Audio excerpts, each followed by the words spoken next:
Michelle Reese here with your education news. COVID-19 has changed our traditional model of public education forever, and parents realize that learning is no longer restricted to the classroom.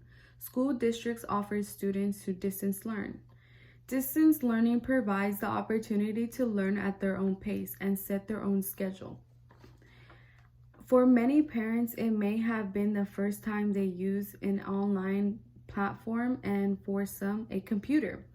This may be hard for other people to learn on the computer, but it's okay.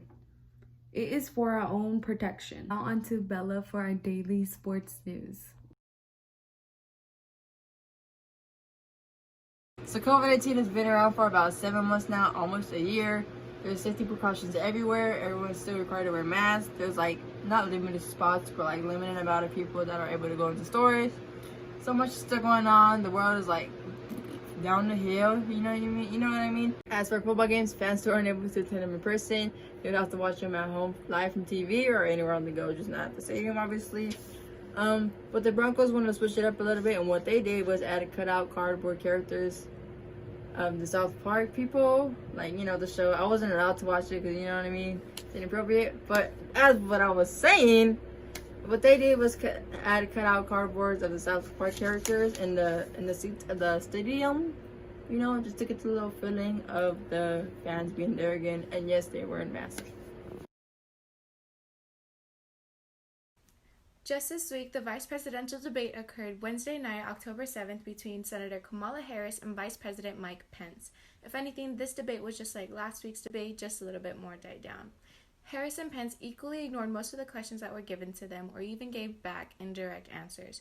For example, they were asked to discuss the transfer of power to either two men who will be the oldest man to be elected president in the middle of a pandemic. Examining how each candidate did, Harris mostly played it safe throughout the entire debate. She even fired back at Pence for interrupting her by saying, "Mr. Vice President, I'm speaking." As for Mike Pence, he would answer back awkwardly, like when he was asked about the president's health, he brought up the swine flu. Very weird and random, if anything. At an entirety, the debate seemed to be mostly about Trump, and watchers were very intrigued with the fly on Mike Pence's head. But that is news for another time. Thank you for tuning in to Trending. Early morning on the second day of October, Trump got tested for COVID-19. He ended up being positive and was hospitalized for 3 days. After those few days, he ended up going back to the White House. He was wearing a mask for a cool minute, you know what I mean? But once he got up to the to the balcony of the White House, he ended up taking off his mask, which was really dumb of him to do, but Trump is pretty. But anyways, he ended up taking off his mask because there's paparazzi outside.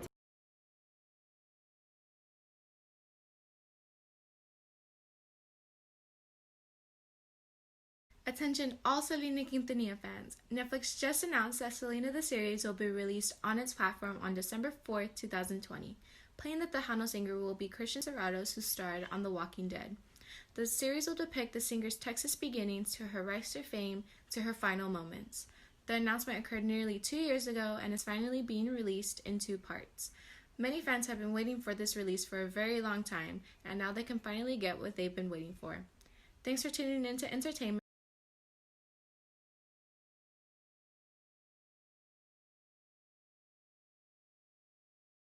Hi, my name is Michelle Reese here with your social justice news. Target is promising to increase the representation of Black employees across the company by 20% over the next 3 years. About 75% of its leadership team are white and 8% are Black. Overall, working force is 50% white workers, 25% Latinos, and 15% Black. More than half of its stores are run by women and a third managed by people of color. The next step in this journey is being even more transparent with progress by sharing a deep look into the racial and gender team.